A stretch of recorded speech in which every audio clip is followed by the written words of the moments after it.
Good morning. Good morning, good morning, good morning, good afternoon, or good evening, or good night, depending what time it is in this big, beautiful world when you are listening to us. It is time for LCAO Book Club. Roderick H. Norville here, Full Circle Podcast. What's your story? And I am blessed and highly favored to have the opportunity to share with you, our Full Circle Podcast community, our playbook, our manual for our Lost Coaching Academy online curriculum and all things LCAO. For those of you that may be new joining us, we are taking a walk through the story of Coach, the A.L. Williams story. And this one's near and dear to my heart. For those of you that don't know, again, I'll just reiterate. I worked in the financial services industry from 2004 to 2018. And the bigger chunk of that from 2004 to 2012 was with this company, but not this company. Okay. Art Williams, the founder, started the company, A.L. Williams, and went public with the company. So it was purchased by Citigroup. Any of you know the big financial conglomerate Citigroup in New York. And they kept him on as a contract for a year or whatever it was. And then they let him go. And he was pretty adamant about what he learned in the year, what they did to his company, what they did to his baby. He was never a corporate guy. He was a high school football coach, passionate about sports, passionate about God, and he was passionate about justice. And the reason his company started was to right a wrong. Why it's so near and dear to my heart is because our community is all about that, right? It's fighting for the underdog. It's building bridges between those that have not, equal access for all differently. We have different programs, obviously, get in where you fit in, but we have enough access to resources that can make possible for average and ordinary individuals a future that they love, a future that is now. And we do that through the power of proximity. So I want to jump into this today. We're on, I believe, day 3. This is our day 3. But we're actually reading chapter 2. So the first day we did kind of like an intro and overview. So every day that we do, we're a chapter behind that day. Does that make sense? Did I say that right? All right. So if you're ready, those of you here for live studio audience recording, go ahead, type in the comments, I'm ready. We spell that R-E-A-A-A-A-A-D-Y. That's for our beloved Jim Rohn. Let's get started. Today, chapter 2, title, Greatest Family. Greatest Family. My father, Arthur Lynch Williams, was born November 18, 1914, and raised in Blakely, Georgia, a small town near the Alabama border. He spent his youth helping his father on their family farm, but he didn't want to be a farmer. Daddy had academic and athletic gifts. He first wanted to attend medical school and become a doctor, but his parents couldn't afford it. Instead, he went to Vanderbilt University on a football and baseball scholarship, playing in the mid-1930s when Vanderbilt fielded teams that made it a national sports powerhouse. As the first person from his family to earn a scholarship and attend college, Daddy's achievement made him a bit of a hero. His athletic ability and chemistry degree didn't qualify him to be a doctor, but it did make him the next best thing, a teacher and a coach. Fresh out of college, he landed at the high school in Tifton, Georgia, where he chalked formulas on a blackboard and plays on a clipboard as physics instructor and assistant football coach. He caught the eye of my mother, Betty Henderson, a high school junior. They married after she graduated in 1940. The next year, Daddy took a better assistant job coaching at Waycross, where I was born. My parents moved to Cairo when Daddy received his first head coaching position at Cairo High School in 1944. There's nothing like being the head football coach. Arthur Williams and the mighty Cairo syrup makers clicked from the first practice. They had a good first season and an even better second one. So good, in fact, that Daddy's 1945 team went all the way to the South Georgia Championship before the Thomasville Bulldogs, Cairo's arch rival, beat them 7-6. Even in this tough loss, Daddy's coaching skills made a big impression. The next week, when Thomasville's coach Gardner unexpectedly became so ill he was unable to coach his team, he asked my father to take his place. A remarkable opportunity. Excuse me.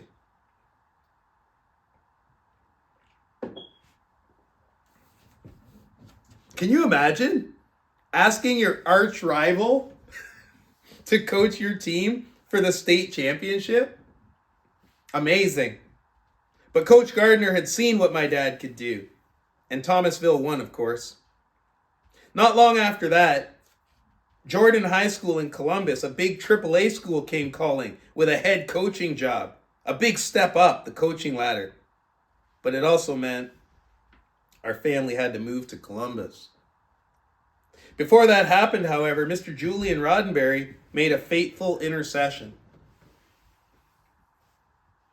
The mighty Pickle. Mr. Julian, as everyone in town called him, was the grandson of the original Dr. Roddenberry, and the man responsible for changing the W.B. Roddenberry Company from a small-town syrup maker into a national food manufacturer and distributor. He added new product lines. Pickles in 1936, peanut butter in 1937, and created a national image for his company. Along with farming, the Roddenberry syrup and pickle factories provided most of the industry and jobs in Cairo. Mr. Julian was a good businessman and an excellent people person. He loved Cairo and passionately followed all the athletic teams. He rarely missed a game, football, baseball, or basketball. If Cairo played, he was there. And if they won, he often treated the players to dinner at a downtown cafe. Roddenberry office walls gleamed with decades of pictures of Cairo syrup makers in red and black uniforms. More than a devoted fan, people joked that when Mr. Julian cut his finger, it bled red and black. No doubt about it, Mr. Julian was an important man in our town. He liked what Daddy had done for the Cairo football team. And he had a plan that did not include us relocating to Columbus. Mr. Julian wanted Daddy to stay in Cairo and run his pickle factory. Home to stay. The offer paid better than coaching and would let our family settle down in Cairo. No more moving from school to school. It also gave Daddy the opportunity to go back to college, an idea he liked. The factory manager job required a master's degree in food chemistry. Mr. Julian would pay Daddy to manage the factory and get his master's degree. Michigan State University offered the best food chemistry graduate program, so that fall, Daddy happily went off to school. Not to Cairo or Columbus as a teacher and coach, but to East Lansing as a graduate student. Mother, new baby brother Bill, and I stayed in Cairo while Daddy commuted to Michigan. His Cairo football team beat Thomasville and went on to win the 1946 state championship that fall. Though out of coaching, Daddy got credit from most of the folks for the victory, since he had built the team and most of his players returned from the previous season. It was always a big deal to beat Thomasville. And then, to win the state championship? Well, it might as well have been the Super Bowl. With his masters, Daddy returned to Cairo and worked as head chemist and manager of the Roddenberry Pickle Company until the day he died. He made good use of all those thousands of acres of vegetables in Grady County and invented dozens of new pickle recipes, including his most famous, the okra pickle. His recipes were produced at the plant and sold all over the United States. In fact, under Daddy's management, the Roddenberry factory became the #1 producer of pickles in the United States. Old Mr. Julian sure knew what he was doing when he picked my father to run his factory. Beyond his work, Daddy emerged as a respected member of our church and community and a gifted speaker. If dignitaries visited Cairo, my father often introduced them at public events. He had a knack for getting away with saying outrageous things, not making people mad, but making them laugh. Ted Harrison, cousin. The best way to describe Arthur Williams was he was a man's man. Men really liked him. He had a good sense of humor. He was quiet but very strong, under control, a thinker. He was a good fit with Betty because she was an exceptionally strong woman. She was tough. As tough as any man I knew. She would have run over most men. She didn't run over Arthur. I don't remember watching Daddy coach, but adults in Cairo talked about my father as a great coach and man. It made me want to be a coach, just like him. In June 2001, nearly 40 years after my father's death, I received a call from Louis Carr, a former quarterback for Cairo High. He reminisced about the great teams and closed our conversation by saying, "Coach Williams was like a second dad to me." Even now, that comment means the world to me. Family life. Like most women in the 1940s and 50s, my mother, Betty Henderson Williams, was a traditional homemaker. In many ways, she and Daddy were a classic case of opposites attract. My father, quiet and reserved. My mother, outgoing, vocal, a little hot-tempered. With strong beliefs and principles, Mother taught us right from wrong and the value of hard work. She loved each one of us with her whole heart, but she didn't put up with any nonsense. Tough and demanding, she still made it clear we were her #1 priority. We might squabble or disagree at home, but if something negative came in from the outside, Mother stood up for us like a mama bear with cubs. Our staunchest, fiercest ally, Mother was absolutely the glue that held our family together. Mother always encouraged responsibility. And as we grew up, we did lots of odd jobs to earn a little extra money.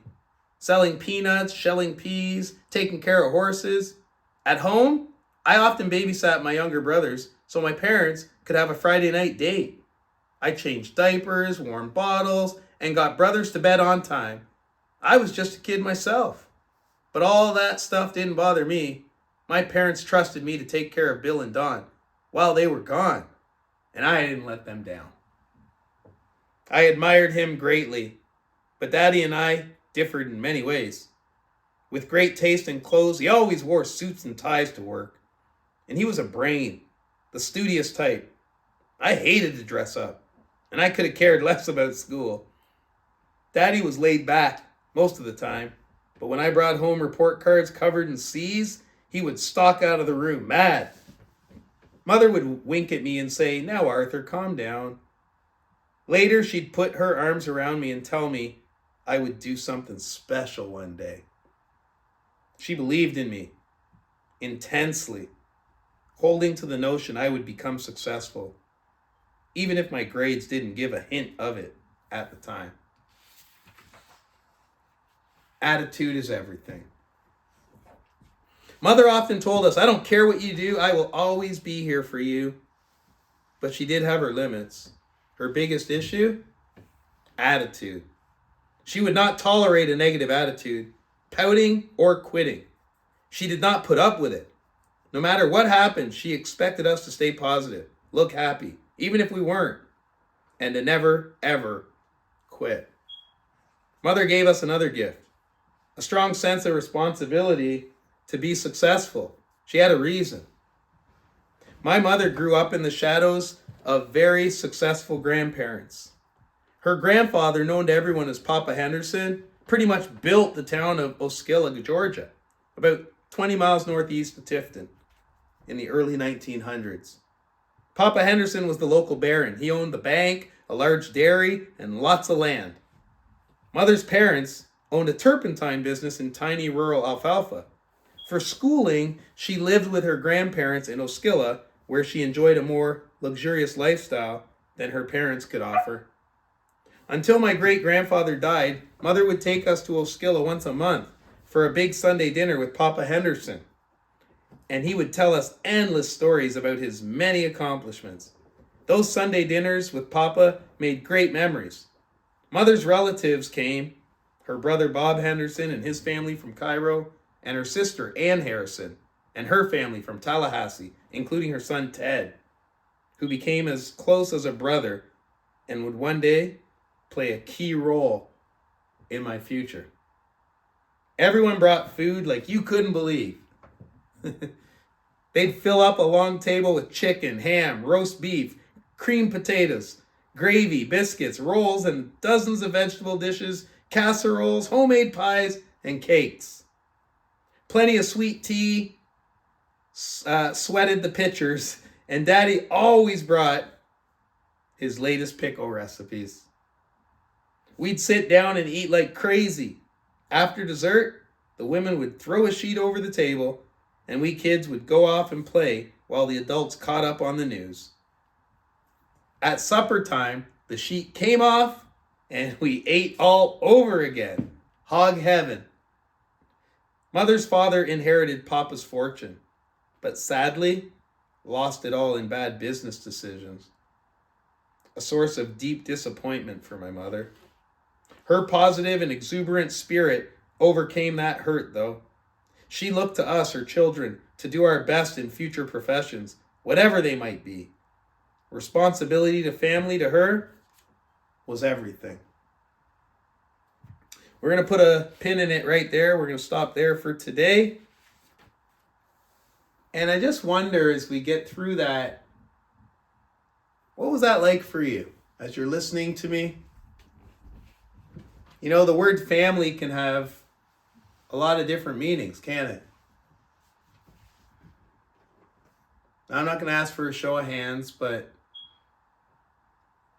those of you that are maybe listening to this on a replay, on a recording, as you were listening to that, there might have been feelings or emotions come up as you have a story about your family. We all do.